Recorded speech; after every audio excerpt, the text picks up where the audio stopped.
and you're looking live, going in a circle around Launch Complex 39A at the Kennedy Space Center in Florida as we await the launch of NASA and SpaceX's Crew-10.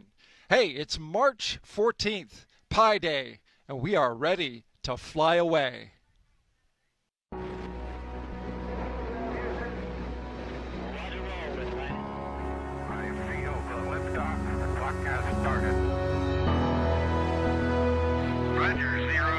I feel fine.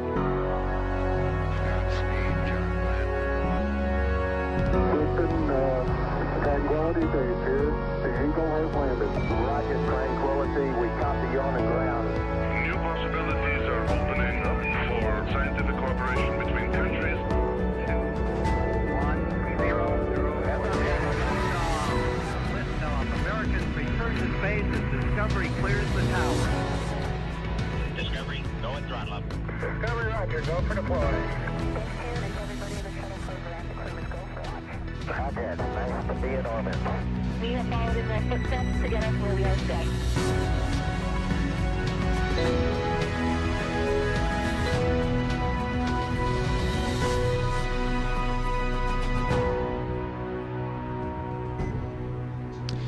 Good afternoon and welcome to your email and all of that. I remember that feeling well. So I think they had a good chance to relax yesterday.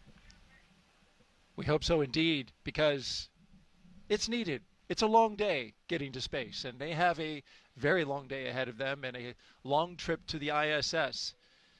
So over the next 4.5 hours, we will walk you through this detailed pre-launch operation and show you all the action live as it's happening from the suit-up room through liftoff. But first, let's get some quick background on our wonderful co-host, Jessica Meir.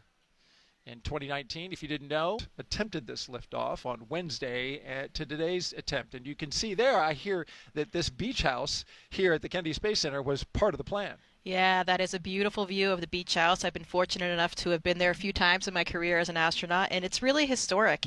It was actually built back in 1962, I think, acquired by NASA in 1963.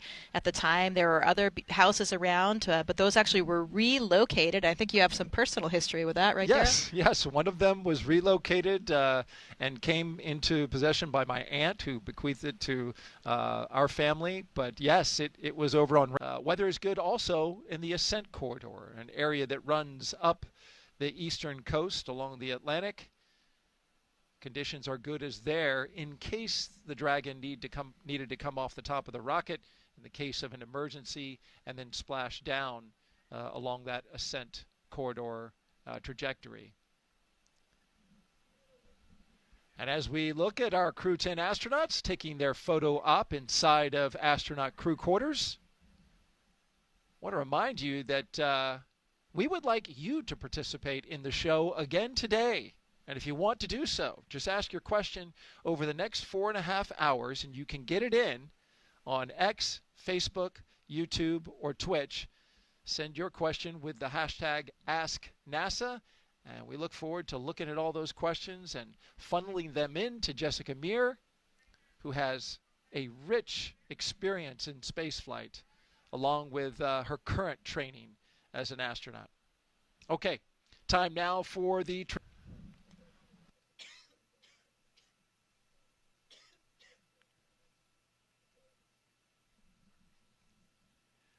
While we have a moment as we orbit Launch Complex 39A with the Falcon 9 rocket and Endurance spacecraft on top, let's take a closer look at today's crew.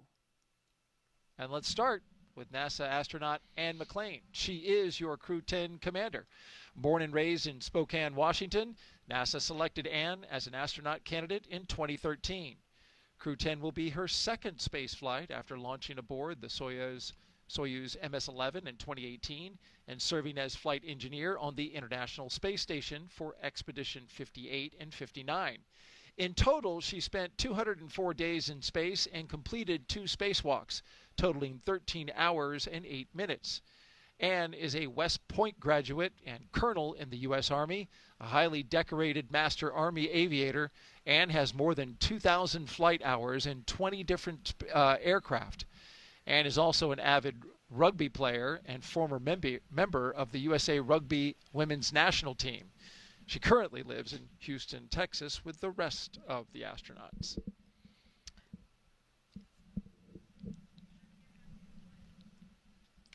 The pilot for Crew-10 is NASA astronaut Nichole Ayers. Crew-10 mission will be the first spaceflight for Nichole Ayers, a major in the U.S. Air Force and the first member of NASA's 2021 astronaut class named to a crew. A graduate of the U.S. Air Force Academy in Colorado Springs, Colorado, Nichole served as an instructor pilot and mission commander in the T-38 and the F-22 Raptor, leading multinational and multi-service missions worldwide. She has more than 1,400 total flight hours, including more than 200 in combat. Nichole has a twin and was born in San Diego, California. To the mission specialist now. This will be the second mission to the space station for JAXA astronaut Takuya Onishi. After launching aboard the Soyuz MS-01 mission in 2016 and spending 113 days in space as a flight engineer for expeditions 48 and 49, Onishi received a Bachelor of Engineering degree in Aeronautical and Space Engineering from the University of Tokyo, and soon embarked on a career in aviation with All Nippon Airways in Tokyo. He was selected as an astronaut candidate by JAXA in 2000 hiking. And last but certainly not least, this is mission specialist and Roscosmos cosmonaut Kirill Peskov. It is his first trip to space. Before his selection as a cosmonaut in 2018, he was a co-pilot on the Boeing 757 and 767 aircraft for Russian Airlines. Assigned to a test cosmonaut in 2020, he has additional experience in skydiving, zero-gravity training, scuba diving, and wilderness survival.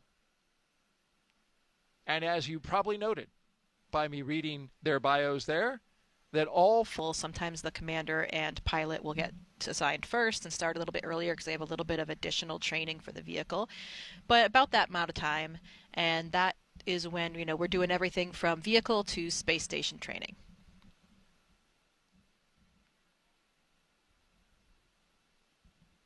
Very important to keep the environment inside. And here come our mission specialists down the crew access arm. Takuya Onishi and Kirill articulating those seats up. I should say articulating their seats upwards so they can get into a heads-up position. A fist bump from the closeout crew to the flight crew as they make their way out of the capsule to begin evaluating the seal around the hatch. We had a beautiful... Dragon does not have that, so these astronauts will actually be able to see their ascent away from the launch pad, and I've heard that that is incredibly beautiful, a very cool thing to see as you're lifting off.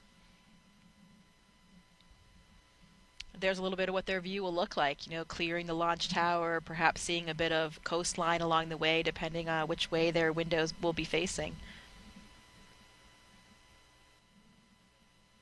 Crew-10 is also allowed to have some personal items, as you well know. Jessica Meir, astronaut with NASA, joined us here on the broadcast. They get to take them with them for their extended stay in space. And for this crew, here's a few things that they will be taking up. Anne McClain, her and her crew were able to pack some personal gear to meet them on the ISS. Commander McClain said, most importantly, she was able to pack a memento for multiple people who worked on this flight to support her either personally or the mission as a whole. Those items will be returned to their owners after flight, and they include things like pins, necklaces, and rings. It's neat to have some jewelry that's flown in space. Takuya Onishi, he's having a lot of it about that. What's your sense of it inside the astronaut office that so much attention has been given to their return? Yeah, definitely a lot of attention. But as I was saying they are up there doing what astronauts are supposed to do. That is what we live for, and that's really our main intent of being astronauts, is to go to space and to do science and to do maintenance and do all the work that you do on the International Space Station. So it's really no big deal that Butch and Sunny are up there, again, longer than expected, but they're contributing to all the science and all the maintenance on board, just like every other crew. To the moon and to Mars and the Artemis program. Our ultimate goal is to go to Mars, but it's not an easy journey, and when we face a new challenge, we must solve it step by step. I think that's one of the biggest benefits of the International Space Station. We're outside of the atmosphere, and now we don't have the protection of the atmosphere. What happens, and how do we better prepare our people, our hardware, our food, our water systems for that deep space exploration? It's really important on the space station that we learn those lessons now when we're in low Earth orbit. That way we know what we need to bring with us when we go onto the moon with the Artemis program. One of the things that we do on the International Space Station is work with our international partners all across the world. I think it's hard to overestimate the value of international cooperation in space exploration, because we all know that it takes much time and effort. Space is hard, it's very challenging, it's sometimes unpredictable, and that's why I think cooperation is the key to success. The International Space Station wouldn't be international without all of our partners. And our goal is to be a beacon of hope for all of humankind, so that people... The first stage is firing, and then the next round of numbers and letters you'll hear are 2 alpha through 2 echo, though you'll only hear the 2 alpha call on the public loops, and those will come into play once the second stage kicks in. And then diverting a little bit from the other naming system, you will hear the call out Shannon, which refers to Shannon, Ireland. And this call means the crew could target off the coast of Ireland if they needed to abort late in the second stage burn.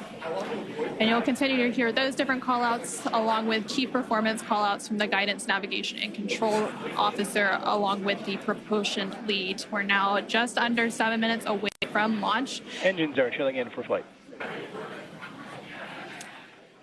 And we just heard that confirmation that the stage 1 engine chill has started. Yeah, exactly. That call out is because we are flowing a little bit of liquid oxygen into the engines. That's to help prepare the vehicle or the engines for the full flow of liquid oxygen into the engines. That makes sure that we don't shock the system at that full flow. Now we are still loading. At liftoff, Falcon 9 is consuming about 700 gallons of fuel per second. So engine chill helps us prevent that thermal shock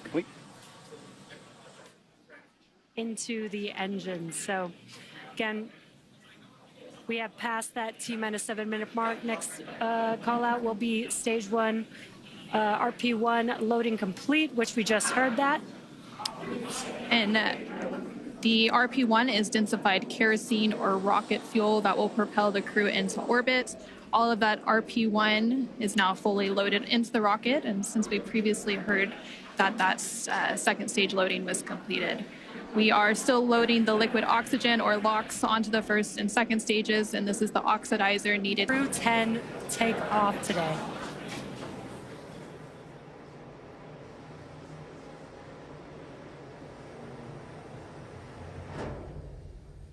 T-minus 15. T-minus 10.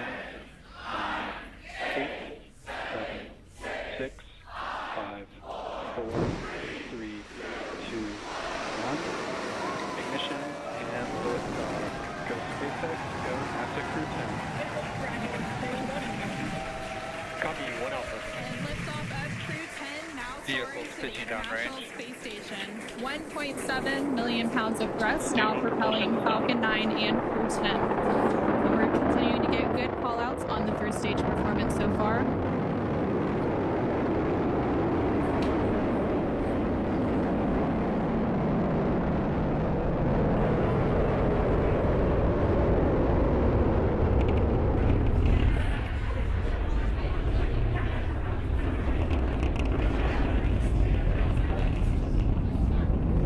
We're now 40 seconds into today's flight. Power and telemetry nominal. Continuing to get good performance call-outs. Throttle down. Yeah, we are throttling down the engines in preparation for Max Q. What great timing that was. We just passed through Max Q. That's the largest structural load that the vehicle will see on ascent. Vehicle supersonic. Stage 1, throttle up.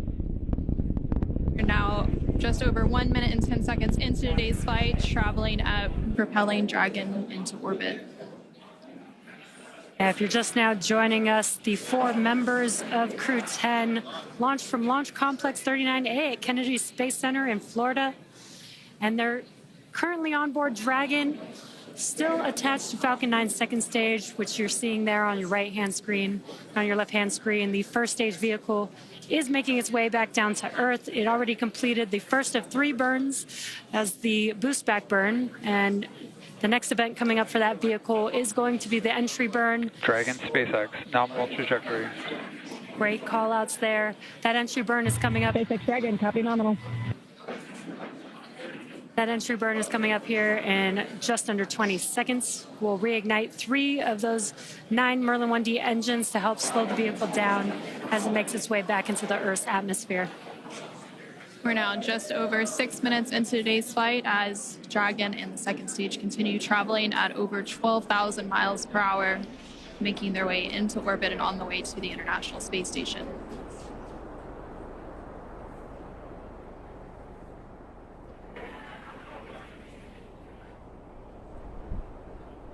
There, we just saw on the screen, it was very quick, but we had the entry burn, which we got some cool views.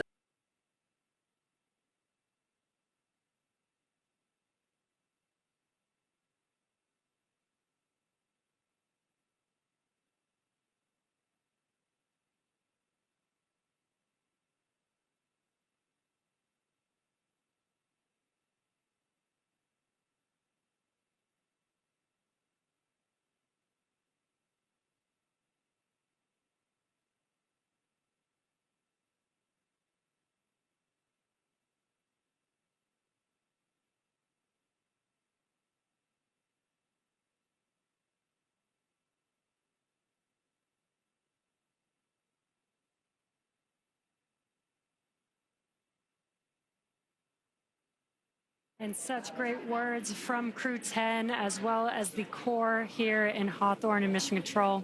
We also got confirmation that the nose code deployment line resources you see on your screen just there below. For everyone here at NASA and SpaceX, and for Jessica Meir, I'm Daryl Nail. Have a great rest of the day. We leave you now with a look back at highlights from suit up to liftoff.